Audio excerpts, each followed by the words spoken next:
So, alright, gang, I know who it is, man. It's Drop once again. We're in the building. Like always, before I get my video started, yo, big shout out goes out to my people over here that's been rocking, donating, supporting me on this journey from day one. Love y'all.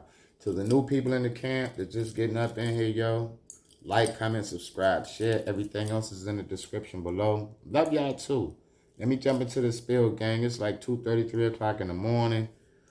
Me and a couple of buddies went out last night. Well, just tonight, this morning. I mean, we had this conversation about Sundown Towns. I mean, and I'm assuming just because a lot of people felt I spent most of my life in New York City, I don't think I believe in racism. Like it wasn't racism in New York City. Like it's not racism everywhere you go.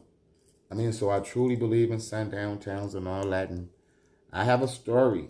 I mean, when I first touched down back in North Carolina after being an adult, I was a whole truck driver out this joint. Believe it or not, bro. And I ran across racism being a truck driver. So, you know, all these videos about you got to watch yourself being a truck driver and all that, that's actual fact. That's actual fact. Me and a buddy of mine was on our way to Cali. It's been so long ago, I don't even want to tell you the wrong town we was in. But me and a co-worker, driving long distance, at one point in time, Drop did have his CDL. Long distance trip, we on our way to California. Long story short, truck running out of gas. We pulls into a gas station. Not no Pilot, not no TA, not one of them name brand truck stops that everybody know. It was a mom pop kind of truck stop. We pulls up in here, and you could tell, I mean, cornfield in the back, all out of order. And this is the only gas station that looked like within the next 30 miles. I mean, so we was running on E. So we pulls over, decide to get gas. We got to do what we got to do. We got to get to where we going. Not knowing, bro, I'm new to this truck activity. I don't know how this highway shit work. Me being a new truck driver. So me and my co-worker, which was a new truck driver too, we pulls up into the gas station. Diesel. We see the sign say diesel. So we pulls in. Like 9 times out of 10, we do the norm. We go in, because our company gave us a gas card and a food card. So outside of getting gas, we could get food too that the company paid for with a card. So boom, we go in here and get little snacks and all that to get back on the road. You know how we do. Truck drivers anyway. We go get our little snacks and shit, put it up on the counter. So I clearly tell a lady, not even a lady, it was a dude. I clearly tell the dude, bro, listen, I'm filling up on pump so-and-so with this card. I'm paying for me and son. I'm paying for me and my bro right here. I'm paying for him with this food with this card. I'm telling this to the dude. He's looking at me like this. I'm thinking he maybe not comprehending. So I'm like, yo, I mean, me and this dude, we want to get some gas, truck right here. We want the gas and pay for this card, pay for this food with this card. Homeboy looked at me and was like, nah, real shit, gang. That dude told me like, nah, your money ain't no good here. So I'm thinking maybe you talking about the credit card and the debit card. Maybe you ain't really like with the card swipe shit. I had cash. We had cash. So I'm like, all right, maybe this dude wants some cash. And I'm like, oh, so y'all don't take cards? I'm about to pay the dude with the cash. He like, nah, the money not good here. So when my flight pilot, the dude that was with me, that was driving with me, when he was like, what you mean? When we first walked in, gang, it was like 3 white boys sitting in the back of the round table. Time my boy was like, what you mean? Why they stood up? When they stood up, I knew what time it was. I hit homeboy on the side. I'm like, yo, fams, we're in the middle of nowhere. Ain't none of us out here got nothing to defend ourselves with besides just truck us out of gas. These boys in here is acting ridiculous, bro. We ain't nowhere near home. We don't want no smoke. Best thing to do is get your ass up out of here and get back in this truck. Hope and pray you find another truck stop. Lo and behold, the very next exit was a Pilot. Gas station for the ones that know.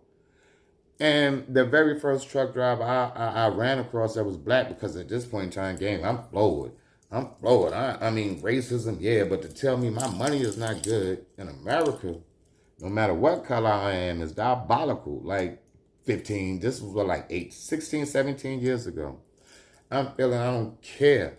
My money, no matter where I'm at, should be valid, but nah, not where we was at that point in time. So the first black truck driver I seen, I'm giving him the gossip like, yo, family, the exit back there, the very one before you get this, will never stop there and get gas. Evidently, dude was a veteran truck driver because the first thing he came out his mouth and told me is, well, most truck drivers know that. Most truck drivers don't go there because we already know the vibe. I mean, I guess you got to know.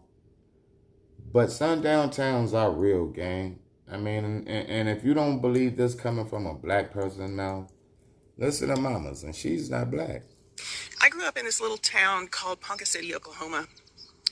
And about 20 miles away was another little town called Blackwell. Years ago, back at the turn of the 20th century, they had a sign that said, "Don't let the sun set on you here." They used the N-word, and it was on a sign for the town. This was not a suggestion, it was a threat. People in that town were still bragging about their lack of black residents in the early 2000s. One man, reportedly from a museum, said, "Well, yeah, there's still no black folks here, thank God, but the Mexicans have found us." My town, Ponca City, didn't have a sign. It didn't need one. They used far subtler tactics. There were no black families in our neighborhood.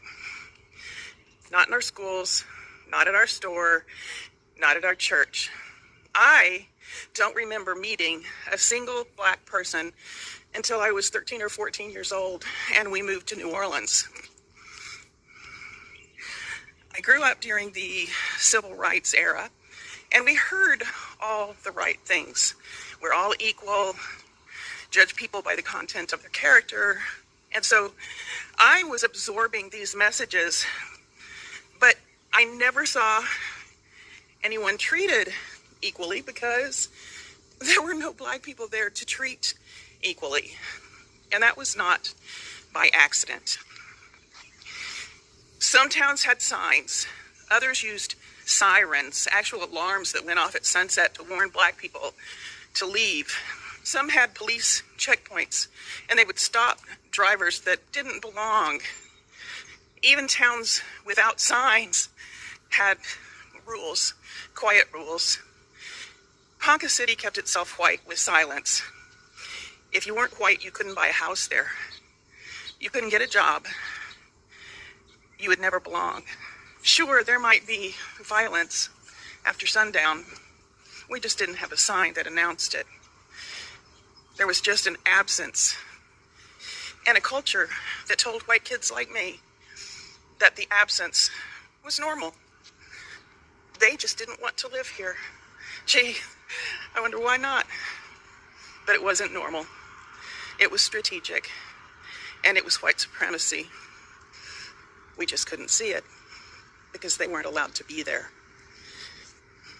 I'm not an expert, I'm just an avid learner, and you can be one too. Join me. Get curious.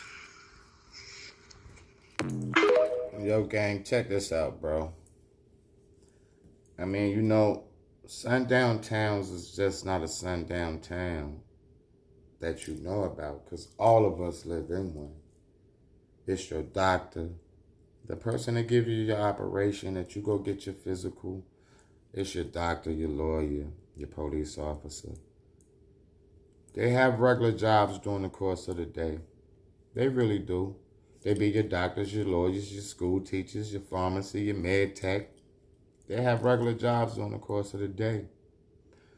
But in certain parts of these backneck woods, they have a whole nother personality that comes out at night. It's like a Dr. Jekyll and Mr. Hyde. Not even a Dr. Jekyll, because during their day shift too, this is where they have control of you. It's because they will smile in your face the whole time they're trying to take your life. I mean, under the when you go have your operations or when you go get your medicine, see, these be the people that go undetected. Is because they can't be frontline. But it be your doctors, your lawyers, your school teachers, your med techs. So to be honest, bro, everywhere has potential to be a sundown town.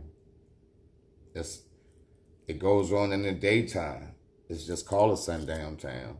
I mean, racism don't have a certain time of day. Racism don't have a certain time of day. It's just more vulnerable for you at night just because they can act more ridiculous at night. But they do the same thing during the course of the day, gang. So do I believe in sundown towns at the end of the day? Absolutely I do. Absolutely. But what you got to understand, it's not like sundown towns are spontaneous, scattered out. Bro, we live in one too. We live in one too. It's your doctors, your lawyers, your police officers, your mailman, your milkman, the people that come fix your cable. It's all of them, gang. I mean, but like always, I share videos for awareness and awareness only. I'm not fear-mongering or whatever the case may be, but I'm a strong believer I'm a strong believer, unfortunately, in sundown towns, bro.